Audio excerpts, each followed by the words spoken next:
ඔයා බ්‍රේකප් වුණාද? එහෙන් ඔයාගේ අලුත් බොයිෆ්‍රෙන්ඩ්ව තෝරගන්න. මම කොළඹ කොල්ලා. ෂෙහාන්. මම මිරිස් මාලියා. වයිබ් එක මං ගෙනාවේ ඔයාට කන්න විතරයි. මම කඳු කරේ. ප්‍රදීප්. ඔයාට සීතල වෙන්න මම දෙන්නේ නැහැ. මම ගාල්ලේ මැච් පිස්සා. දසුන්. දිනුම සැමරුවේ නැත්තම් කොහොමද? බයිට් එක මගෙන්. මොනුවරින් Ashen. quality time, quality coffee.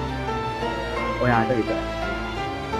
මම ගමෙන් ඉම්සට නගරේ නෝනට මේ ගමේ රහ රස බල්ලාම ඉන්නකෝ. මම යාපනයෙන් කරන. යාපනයේ ස්පෙෂල් රස ඔයාටම ගෙනාවේ ක්‍රැබ් කරි. මම කොළඹ නයිට් ලයිෆ් කවිෂ්ක. හොඳම චීස් කොට්ටු එක ගෙනාවේ ඔයාට. රෑට බඩගිනිද?